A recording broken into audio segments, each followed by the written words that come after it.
કુંભમાં પાપ ધોવા ગયો ને રાંદેર પોલીસે પકડ્યો। 31 વર્ષથી નાસ્તા ચોરનો પર્દાફાશ। સુરતના રાંદેર વિસ્તારમાં 1995માં મહાવીર પેટ્રોલ પંપમાંથી 51,000 રૂપિયાની ચોરી કરી નાસી છૂટેલા શિવ બહાદુર ઉદયપાલ રાજપૂતને પકડવામાં પોલીસને મહારથ મેળવી છે।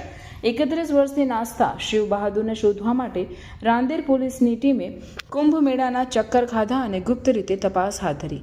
પંચમહાલ જિલ્લાના કુંભ મેળામાં શિવ બહાદુર રાજપૂત કુંભ મેળાના પાપ ધોવા માટે ગયો હતો, ત્યાંથી પોલીસે તેને શોધી કાઢ્યો।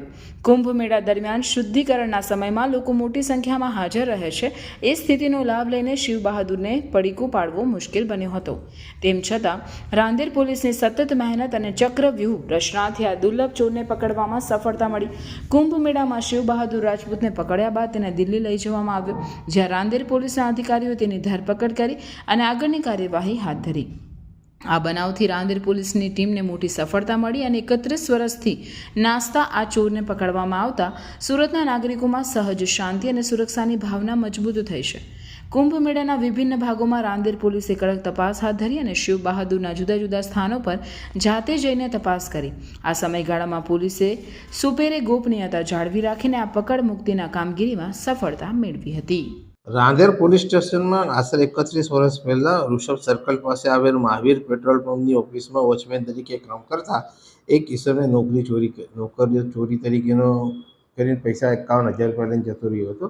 એ અંગેનો ગુનો જે તે વખતે 31 વર્ષ પહેલાં દાખલ થયેલો હતો, તેની તપાસ રાંદેર પોલીસ કરતી હતી અને અગાઉ પણ આ આરોપી નાસ્તો કરતો જાહેર થયેલો હોય છે, તેની તપાસ પોલીસ કરતી હતી। ત્યારબાદ આ વખતે જે કેસ પેપર અગાઉના હતા એનો બારીકાઈથી પોલીસે અભ્યાસ કર્યો અને અભ્યાસ કર્યા પછી આ આરોપી મૂળ યુપીનો હોય અને હાલમાં મહાકુંભ જે ચાલે છે પ્રયાગરાજમાં, એનામાં પણ એ આવવાની શક્યતા હોય, જે આધારે પોલીસે એનો જૂનું અને નવા ફોટા બે ભેગા કરી અને તપાસ કરતાં આ એ જ હોવાનું અને એની બાકી બાતમી મળેલ કે આ આરોપી હાલમાં ત્યારે મહાકુંભ પ્રયાગરાજ જવાનો છે નાહવા માટે, એટલે આધારે પોલીસની ટીમ મોકલી અને ત્યાં વોચ ગોઠવી આરોપીને પકડી લાવી અને તે રાંદેર પોલીસે અટક કરેલ છે।